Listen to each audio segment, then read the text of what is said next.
Hello. Today we're going to be talking about Our Sticky Love, which is a drama that seems to be getting quite a mixed reception, was getting quite a mixed reception even before the whole Hyong controversy broke out. But here I just want to talk about my thoughts on Our Sticky Love, some interesting things that it does, and how it holds up against two much older versions of this drama. Like, this is not an official adaptation, but the whole amnesia trope and a man comes in and claims to be your husband or boyfriend, it has been done famously in Korea in 2006 in a drama called Couple or Trouble or Fantasy Couple. And that one was an adaptation of the 1980s movie Overboard, which had Goldie Hawn. And therefore, I've watched that many times. Of course I know my name. It's Annie! this missing link person is not my. I have also watched an Indian unofficial adaptation of Overboard called Ek Ladka Ek Ladki. That was a 90s movie. And there is a very specific reason why I'm bringing up all of these movies. Because this drama is very aware of the existence of these previous versions. But maybe not the Indian one, but the American Overboard and obviously their own Couple of Trouble, which was very popular in its time, by the way. That was an NBC drama, did really well, won awards and all of that. 네가 이랬잖아 이 노상강도야. 너 좋은 말 때려러. And the root problem with both Overboard and its various adaptations has always been the very creepy nature of what the male lead does once he finds the heroine, whose identity he knows, in a very vulnerable position. He could tell her the truth and reunite her with her family, but instead he chooses to have his vengeance. And because Our Sticky Love is very aware of this dynamic, it goes out of its way to make sure that the male lead is not creepy or selfish, and that this entire plan to keep her identity from her is as sound and logical and as generous a decision as he could possibly make. 지금 이 상황에선 딴 데보다 네 옆에 두는 것이 제일. Are there alternate plans he could have put in effect? Possibly, but we will go with this is the best he could do. His intentions were correct. He was trying to save her life, and he had enough understanding of her character to know that if he acknowledged that he was a stranger and he told her that your life is in danger, so don't go back to the people you're familiar with, she would probably go back to the people she's familiar with. So that much makes sense. But that only works for a few episodes. After which, the decision to make the male lead as innocent of any crimes as possible, at least as far as she's concerned, takes a toll on the rest of the story. Most especially on how the female lead is characterized and how she is shown to fall in love with this guy. So let's talk about the story of Our Sticky Love. 내가 남자친구라는 게 그렇게 납득이 안 돼? 네. 지금은 사고 후유증 때문에 그렇지 좋은 사람이야. 대체 무슨 사고를 당한 거지?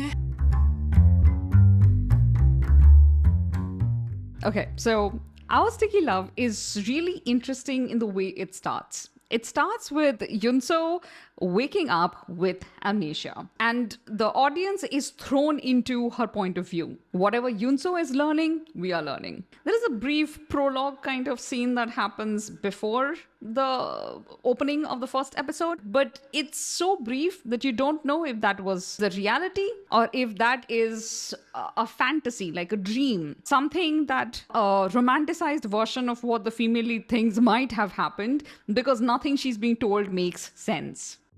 이게 진짜 되네. So it opens, and Yunso, even though she has no memory of who she was in her previous life, her personality is that of a hotshot. Hotshot what? She does not know. But she is someone who clearly takes care of herself really well.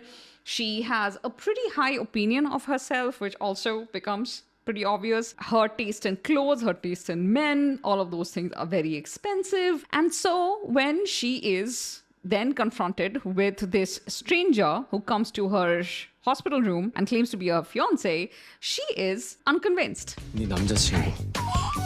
총구석에서 여신을 다리고 있다는 것부터가 말이 안 된다고. Because here is a scruffy looking assistant boxing coach from some no name village way outside Seoul. And her sense of self does not seem to gel with the idea that she would be dating someone like this. And this is an aspect of Our Sticky Love that I found really interesting. Like, this was what got me to watch this drama. Because how often do we have a female lead whose personality is strong enough that even though there are people constantly telling her a lie, she doesn't like crumble inside? Halfway through the drama, though, something major happens which finally makes Yunso's personality, her sense of self, kind of crumple inwards. And this is the part that I found most interesting about this drama. We will call Yunso's two personalities arrogant Yunso, humble Yunso. Before the point of breakage, our girl is arrogant Yunso. Arrogant Yunso is honestly just confident Yunso. She is not really arrogant. Like, she is taken to this house by her boyfriend and told that everything here is familiar and to your taste and you chose these things. She looks at a cupboard full of really old-fashioned clothes and is like, that is not my taste. I am immediately repulsed. Are you telling me getting amnesia has completely changed my taste? Maybe, but she is not convinced, because again, there are no pictures, there is no official document, nothing that is backing up the claims of the stranger who is saying that he's her fiance. This is a woman who goes by hard proofs, and lacking any hard proof, she's not just going to go by hearsay. Just a bunch of people coming and telling her that this one reality is true is not enough for her, which makes all of the sense once you realize that she was a prosecutor trained in investigation in her prior life. Of course, she's not just going to take people's word for something. So she spends the first few episodes extremely skeptical, and even though she's getting to know the people of this tiny village that she's been taken to, her arrogant persona, actually, you know what, let's just call her confident Yunso, because drama clearly wanted us to think that that was her character flaw, like her flawed character that needed to be humbled. But just saying arrogant Yunso makes me mad, so we're gonna call her confident Yunso. Yunso, before point of breakage, is going around the village extremely skeptical and kind of mildly looking down on her nose on people. She's not really being outright rude. The only time she shows any kind of distress or hostility is when people are insisting something about her life that she cannot make any sense of, because either what they are saying does not match habits that she can already see in herself, or it does not match her sense of identity. This confident self-identity becomes something that the women of the village, all of them older than her, take an exception to. 뭔 캐릭터요? 죄송합니다. They don't like that she can just tell them to their face that they are lying, even though they are lying. They don't like that even though she knows nothing about her own history, she can have opinions about her own taste and whether or not something agrees with her or not. None of this, by the way, seems like particularly bad. At most, this is like a person that you might not get along with if you generally like humbler people. But as far as like flaws go, let us refer back to the original movie. In the movie Overboard and in the series Couple or Trouble, the heroines, the female leads, are both very rich and very arrogant. They show early on in the drama and in the movie that they're pretty terrible human beings. They have no regard for other people's labor and generally look down on the poors. That is their characterization. Now, for some reason, it was very important for the drama to give Yunso, the female lead here, a flawed personality that needed correction, which matches the stories of Couple or Trouble and of Overboard, but it does not wholly make sense in the context of the story that we are being told here. Yunso, in this version of the story, is not someone who comes from privilege and is not someone who has been spoiled all her life. We see her when she was a teenager, when we see her when she's a young law student, and she is shown to be both generous and self-confident. She's a straight-A student. She has made her way through life through a complete lack of opportunity and made it to a very top position. She's a hotshot prosecutor who is brave enough to go after clearly a very dangerous gang. And that is the person we are equating with a spoiled heiress who takes advantage of the labor of a poor person, which is what happens in both Overboard and Couple of Trouble.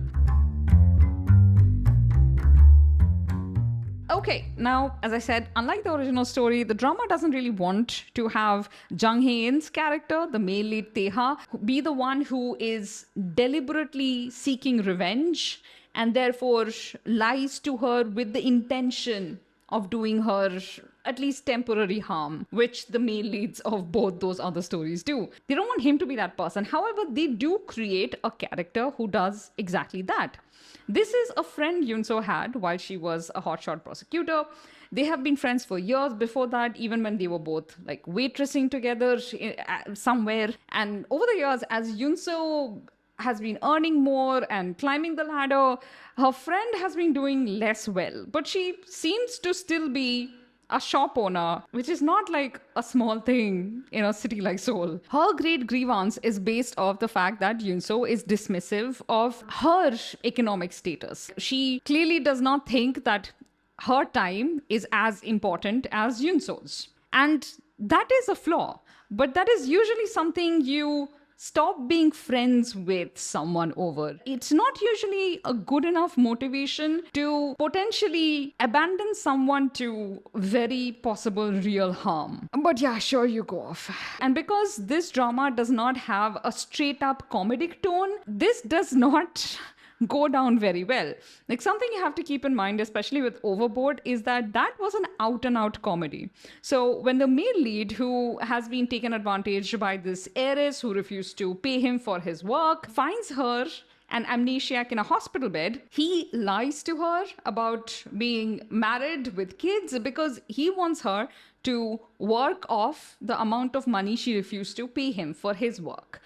It is an extremely petty, vengeful thing to have done, but it kind of works because it's a comedy. Our Sticky Love can't figure out if it's a comedy or it's like a brutal gangster drama. Because it is a Netflix original, it goes the brutal gangster drama route pretty often. Like, sometimes I can't figure out if I'm watching a sweet rom-com or My Name or Heartless City. The brutality is that level. You have people's body parts being cut off, sprays of blood as people's ankles are slashed. It's yeah. And what this jostling of genres does is that it doesn't allow Our Sticky Love to reside in a fictional space where people do unreasonably petty things and you can overlook it because it's creating an overall framework for comedy. No, instead, this drama wants you to take what's happening seriously, which is why they cannot have the male lead be the one who is so horrendous. For that matter, they don't even give the male lead any character flaw that needs to be corrected. And that was a large part of the original story, where you had Kurt Russell's character be this really immature father who goes through an arc of domesticity and just learns to be a better parent and a good husband. So both leads get personality improvements, not just Goldie Hawn's character, who becomes humbler and she's so good with money that she figures out her fake husband's finances and generally just improves their lives overall. She learns how to respect other people even if they don't have a lot of money, and he learns how to be a good father. Are these trite arcs? Sure. But at least both of the characters get to be better people through this framework of lies. In this drama, they want us to take the reasons for the lie very seriously, which is why the male lead gets to wash his hands off all crimes. But if for a minute you look at the larger story, you have this extremely confident young woman. The drama, for instance, opens with Yunso already an amnesiac. She opens her eyes and the doctor is telling her, we have no idea who you are, and if nobody comes to claim you, you'll be sent to a government facility. And she just cannot believe that this is her situation. I really, really like Yunso's personality in the first few episodes. If someone is telling her something about herself, she first checks in with herself if that works. So if someone tells her she's scared of frogs, she will eventually try to catch a frog to see if she's actually scared of the frog. If someone tells her you are really creative and you can sing, she will try to sing to see if she actually can hold a tune. Because her instincts are to reasonably check all of the claims that are being made around her, she strikes you as a very intelligent heroine, which automatically makes the drama more fun because there is a fairly good chance while the male lead and his collaborators are trying to keep her from learning the truth, that she will learn the truth simply by deduction. And there are these scenes, again, early on in the drama, where she is told not to do something, but then she thinks about it and figures that if she does do the thing, there is a good chance that she will find out more about herself, and then she just goes and does it. She doesn't wait to get anyone's permission. She doesn't fully trust the main lead, so she definitely will not get his permission to do something. She just goes ahead and does it. It paints the picture of a very confident person, and that confidence is through and through, not a pretense. Which is why, despite her having amnesia, that side of her personality is what takes charge of her situation. She is scared. She's very scared. She's surrounded by people she absolutely does not know. And she doesn't even know if she can trust her own mind. But in that situation, she stubbornly refuses to give in to the life that she is being told that she had, which does not agree with her instincts and what she is learning about herself. Now, eventually, Yunso comes across a social media post where she finds a picture of herself with another young woman. She reaches out to this young woman and they both decide to meet in Seoul. So Yunso goes and meets this young woman. This person tells her that, oh, we used to be friends. And Yunso is like, well, this scruffy assistant coach told me that he's my fiance and that I am jobless and live in this taffy making village and basically can't afford anything nice. And her friend is like, that is exactly who you are. And you were actually a really mean person. You were not a nice person, which is why we kind of stopped being friends. And this point in the story is really interesting to me because she finally has confirmation of the fake story from a person that she can see from the picture was a real part of her past life.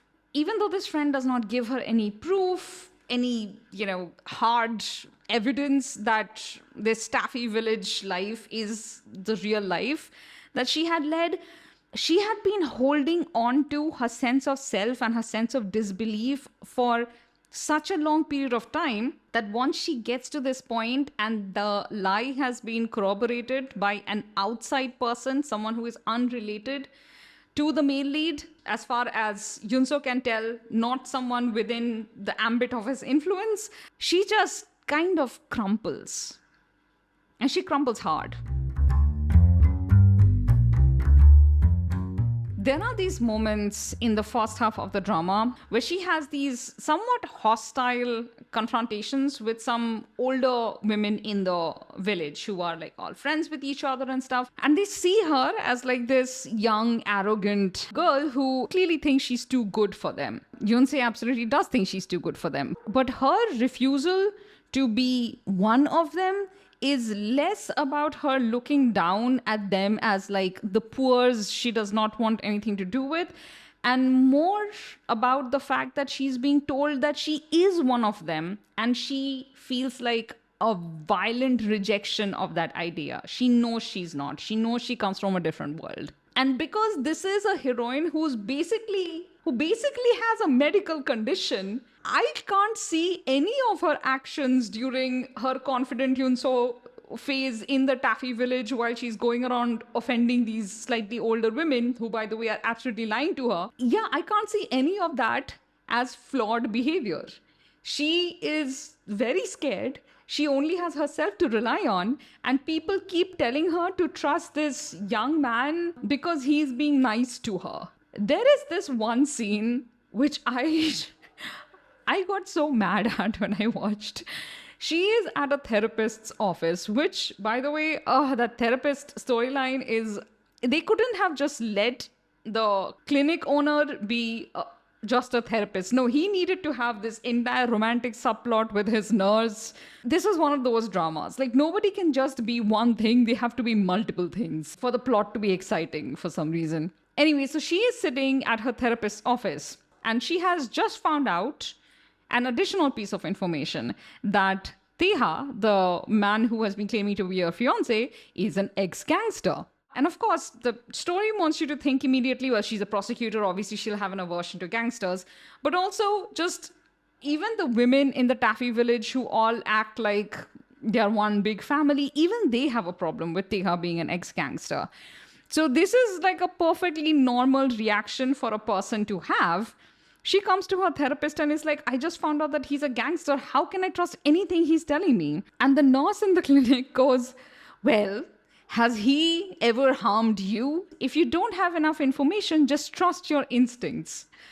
And my brain kind of exploded in just, I think I had minor strokes, because forget about how unprofessional that was. There is this nurse who's speaking in at the door and overhearing what she's telling her therapist. Put that aside, telling a person who's brought forward very logical objections to something she's being told to dismiss logic and just go with your guts is an extremely problematic thing. But the drama really leans into it, because over and over Yunso is told to trust Teha because he is so nice to her, and because he's so nice to her, nothing else should matter. Now, contrary to the drama's logic, think about this for a second. Yunso is trusting her instinct. From the very first episode, her instinct is to not trust Teha, and she has been trusting that. When does this thing start to change? The point of break comes when she meets her friend who lies to her.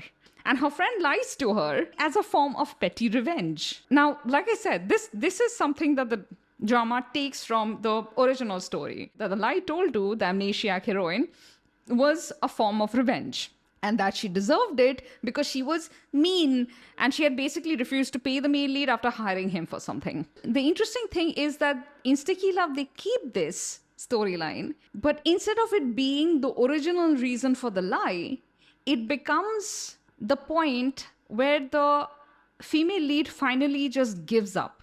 And at this point, she stops trusting her instincts, or she suppresses her instincts, all the instincts which are connected with her confident personality. She suppresses that part of her because over and over she has been told that that part of her is flawed. It does not let her mingle easily with the women of the Taffy village. It does not let her accept the scruffy boxing coach as her fiance. Even though, as she points out, his behavior, the way he talks to her, the way he is around her physically, none of it indicates familiarity of a lover. She still finally just gives up.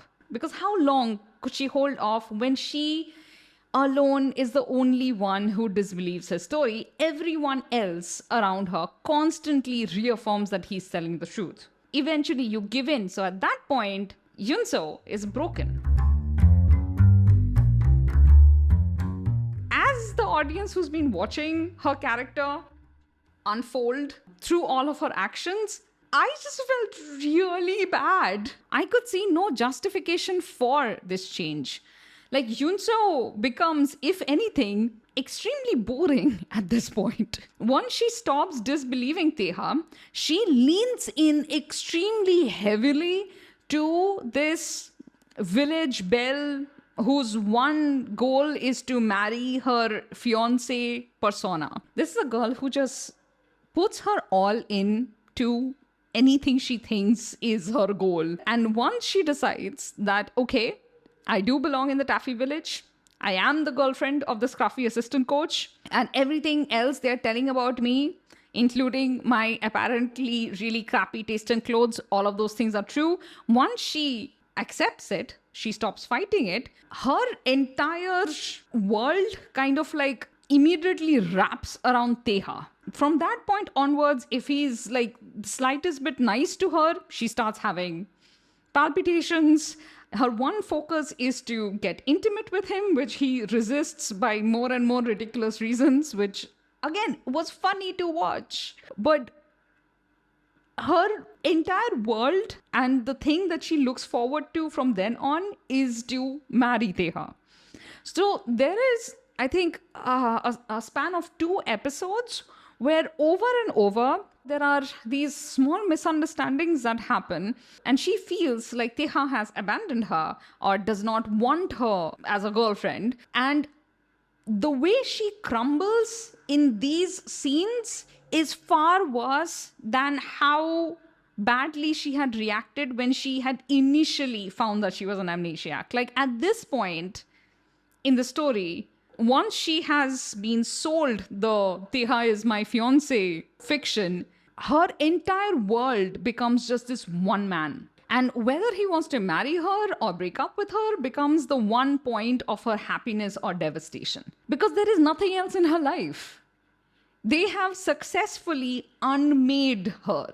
What her amnesia couldn't do, constantly lying to her, finally unmade her. And at this point, she is, I suppose, the perfect conventional heroine. Her life's priorities have sorted themselves out, where even when she finds a really big clue and she can go to the city with the support of a therapist and talk to a person who very likely is someone she has dated, either in the past or currently. If she's being lied to, she doesn't know yet, she hasn't met him, but she chooses to not do that because she has been sold the fiction so successfully that she would rather stay ignorant and rather stay with Teha. This is not a story of like the rich heiress being humbled so that she becomes a more compassionate and just better human being. This is a story of a young woman who was really confident and maybe, yeah, slightly arrogant. And she was unmade into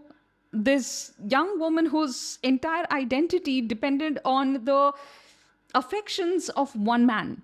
I don't think the drama intentionally did this, but that is what I am getting out of it.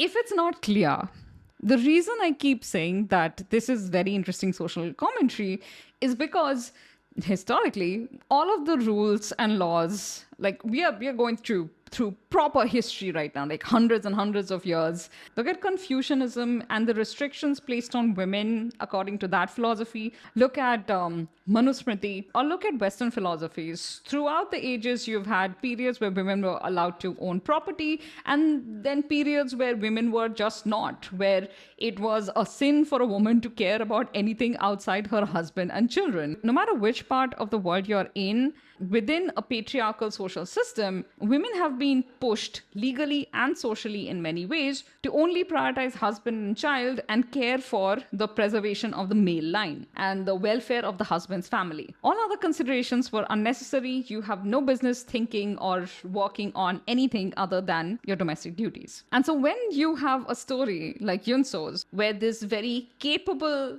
woman who is at the top of her profession loses her memories and then her sense of self and is remade into a woman whose sole priority is the man in her life, it is a very disturbingly recognizable story. And the fact that the drama shows you this change in her personality as a good thing. Even when Yunso finally recovers her memories, she stays humble Yunso, whose priority is to quickly finish work so she can get back to her man and her found family. Like, if this drama had been made 10 years ago, you can betcha that she would have been leaving her city life to just stay with her man wherever he is. But because times have changed and the women watching this drama on their streaming apps are not going to be super cool with her leaving her hotshot prosecutor job to, go and stay in a taffy village, the ending is made far more palatable to someone like me, where she keeps her hotshot prosecutor job and then in the weekends she runs back to her found family and to her man. The drama did enough that I am not terribly worried that Yunso has lost her sense of self completely. Like, once her memory returns, her sense of self starts coming back. But what I find interesting is that when Teha and Yunso are having like this conversation after her memory has returned, he's telling her that I have such a murky history. I used to be a gangster and all of these things happened in my past. And she tells him, well, I wasn't a prize either. And what were her crimes? I was so ambitious and I kept spending all of the money I earned. Sure, exactly the same thing. One of them murdered people under orders of his gang boss, and the other one was too materialistic. Not dishonest or corrupt, just too materialistic. Same thing, exactly the same thing. Like, why am I even. Yeah. I will completely accept if this is not what you took away from the drama. What you take away from any story very much depends on your own worldview, the things that you find important in life. So, completely understandable. But did you overall enjoy Our Sticky Love? Like, what are your thoughts? Did you like the romance? Did you like the leads? And if you want to tell me what you think about the Hayoung situation, please do. I will link to a video below by a Korean creator whose channel is called Classy, Klassy. And he does a really good breakdown of what exactly the problem is. And I think it's important to get a Korean's perspective in this because I feel like us in the international fandom, because of the language barrier, we tend to we have our own echo chamber, and all of us have decided that if Koreans have a problem with something, it must be facetious and can be dismissed. And I feel like that itself is a really problematic perspective to hold on to. I'm not saying don't be critical of their point of view, but I'm saying maybe be informed first and then be critical. So I will link to that below. Please watch it. If you want to discuss this drama or anything else, I have a drama Discord. Link for that is also below. And I will see you in the comments or in the next video. Bye.